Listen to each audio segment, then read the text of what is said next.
بسم اللہ الرحمن الرحیم۔ گمنام ہیرو کے معزز ناظرین السلام علیکم۔ دوستو لائک ضرور کر دیا کریں، شکریہ۔ آئیے چلتے ہیں کہانی کی طرف۔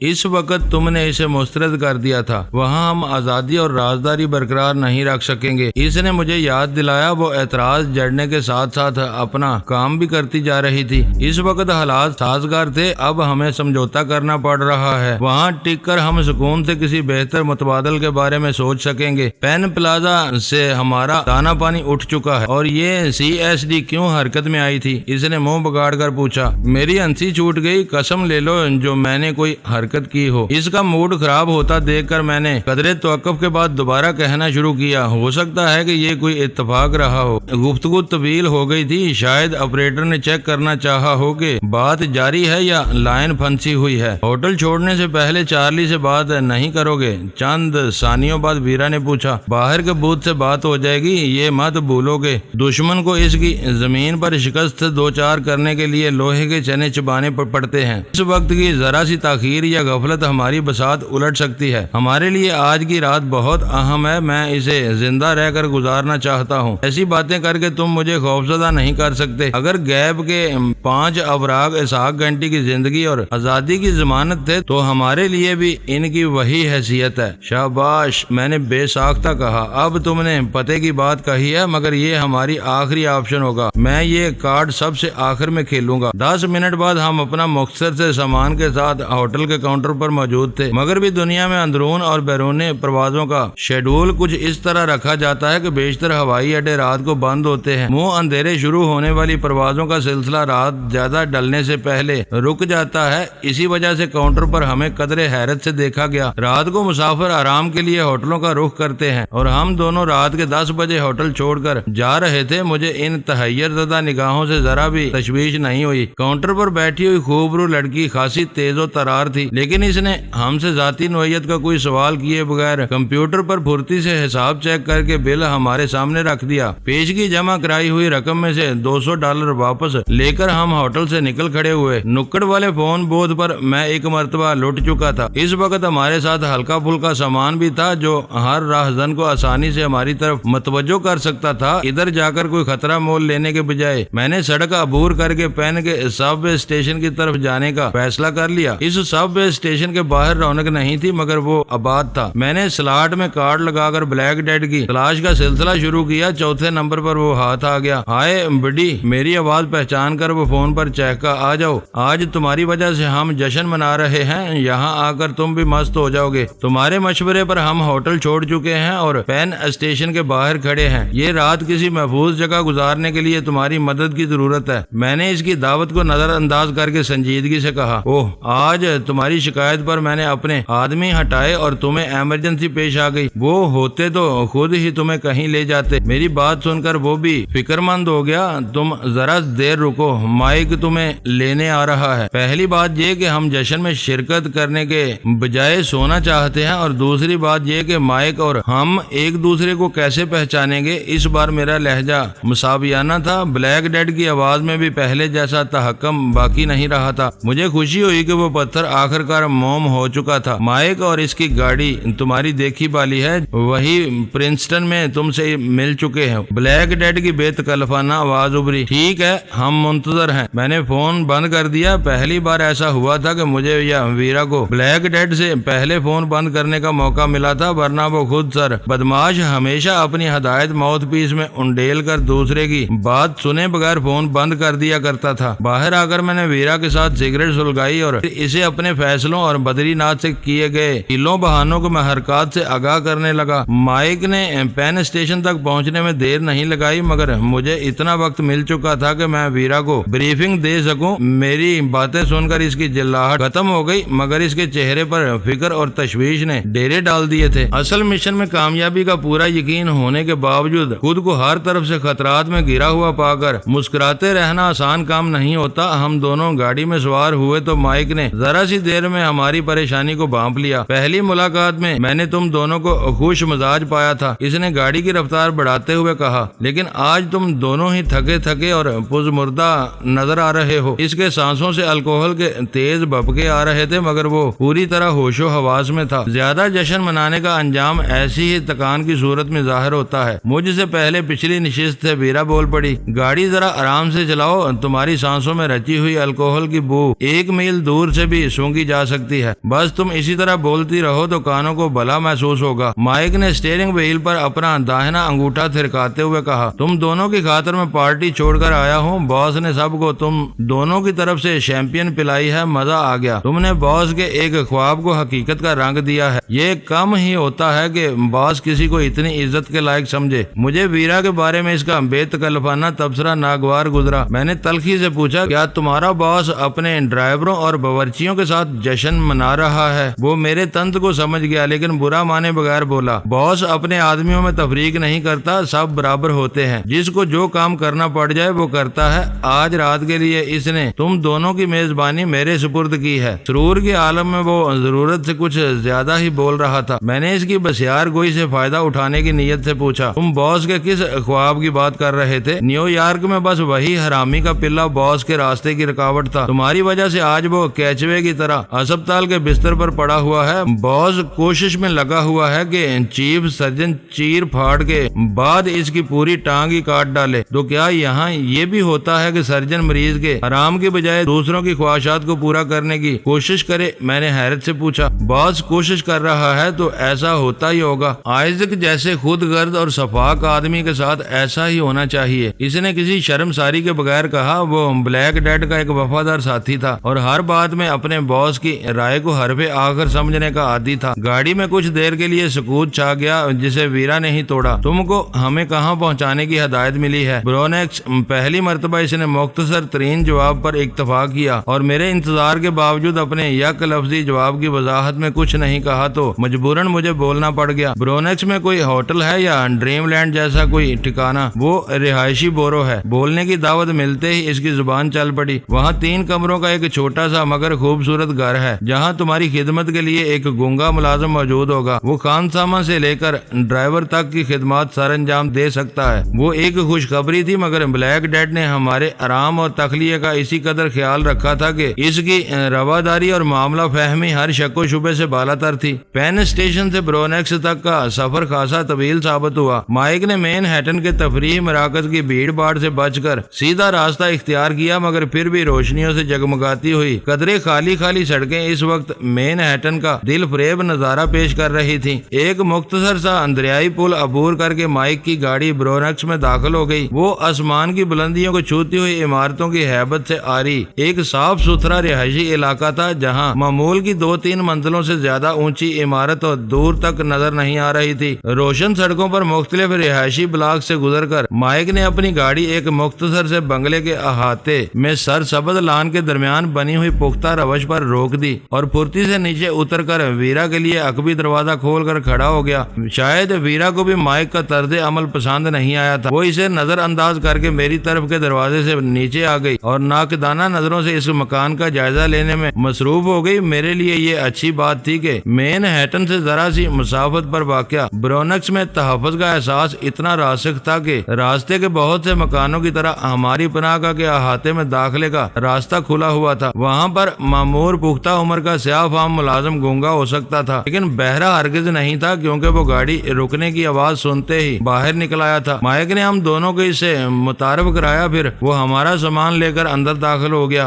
2 خوابگاہوں اور ایک بیٹھک کے ساتھ اس مکان میں وسیع باورچی خانہ تھا۔ 4 افراد کے لیے کھانے کی میز باورچی خانے میں ہی پڑی ہوئی تھی۔ مائک نے بتایا کہ ہمارے استعمال کے لیے پچھلے گراج میں ایک گاڑی بھی موجود تھی۔ مجھ سے اجازت لے کر مائک نے وہیں سے بلیک ڈیڈ کو فون کر کے اپنی کارکردگی کی رپورٹ دی، پھر ریسیور مجھے تھما کر الوداعی انداز میں روانہ ہو گیا۔ تم جب تک چاہو بے خوف و خطر ہو کر اس مکان میں رہ سکتے ہو، تمہاری مرضی کے بغیر وہاں تمہیں کوئی ڈسٹرب نہیں کرے گا۔ اس وقت بلیک ڈیڈ کی بوجھل آواز سے نشے کے اثرات مترشح تھے۔ یہ سب درست ہے، مگر مجھے ایک بات پر سخت تشویش ہے کہ تم آج کی کارروائی کا سہرا اپنے ساتھ لینے کی بجائے میری تشہیر کرتے پھر رہے ہو۔ میں نے دھیمی آواز میں شکایت کی۔ بالکل نہیں، بالکل نہیں، اس نے جلد جلدی سے تردید کی۔ میں ایسی تشہیر کے تباہ کن نتائج اچھی طرح سمجھتا ہوں۔ معلوم ہوتا ہے کہ راستے میں مائک نے حسب معمول فضول گوئی کا مظاہرہ کرتے ہوئے تم کو غلط فہمی میں مبتلا کیا ہے۔ مائک کی غلطی کی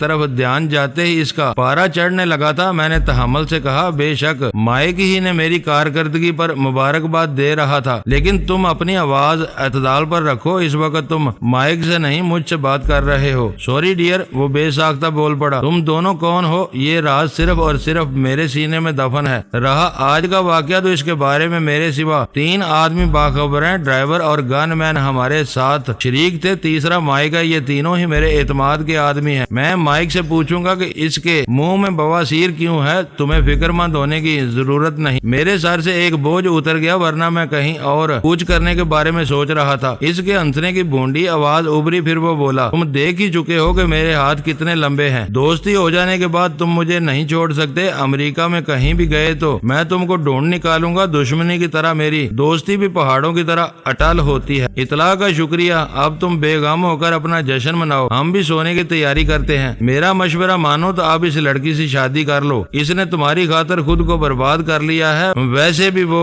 بیوی ہی کی طرح ہر وقت تمہارے سر پر مسلط رہتی ہے۔ میں نے اس کے تیور دیکھے ہیں، وہ جیتے جی تمہارا پیچھا نہیں چھوڑے گی۔ میں نے بکھلا کر غیر ارادی طور پر ویرا کی طرف دیکھا۔ ویرا جھکی اپنے پرس میں کچھ تلاش کر رہی تھی۔ میں نے سرگوشیانہ آواز میں ماؤتھ پیس میں کہا، یہ مشورہ اس کے سامنے نہ دے بیٹھنا، ورنہ اس کے مطالبوں میں ایک کا اضافہ ہو جائے گا۔ بلیک ڈیڈ نے کہا لگا کر گڈ نائٹ کہا اور فون بند کر دیا۔ خلوت کے صبح ہر جگہ ویرا کے ساتھ میرا رویہ محتاط رہا کرتا تھا۔ میرا خیال تھا کہ دوسروں کے سامنے ویرا بھی ضرورت سے زیادہ بے تکلفی کے مظاہرے سے گریز کرتی تھی، مگر پھر بھی اس کے رویے میں کوئی نہ کوئی ایسی بات ضرور ہوتی تھی کہ دیکھنے والے اس کے دل کی تحریر اس کے آنکھوں میں اور اس کے چہرے پر پڑھ کر اس کے لیے ہمدردی محسوس کرنے لگتے تھے۔ ویرا نے گونگے ملازم کو رات کے کھانے کے بارے میں ہدایت دے کر کچن میں مصروف کر دیا تھا۔ میں ویرا کو ساتھ لے کر اپنے طور پر گھر کی دیکھ بھال میں مصروف ہو گیا۔ کسی برے بھلے وقت کے لیے ہمارا اس مکان کے محلے وقوع سے واقف ہونا ضروری تھا۔ میں خاص طور پر ٹیلی فون لائن کے بارے میں متجسس تھا۔ تفصیلی دیکھ بھال کے بعد مجھے اطمینان ہو گیا کہ گھر میں کہیں بھی متوازی لائن موجود نہیں تھی۔ اپنے کمرے میں واپس آ کر میں نے CSD کو لائن سے منسلک کر دیا۔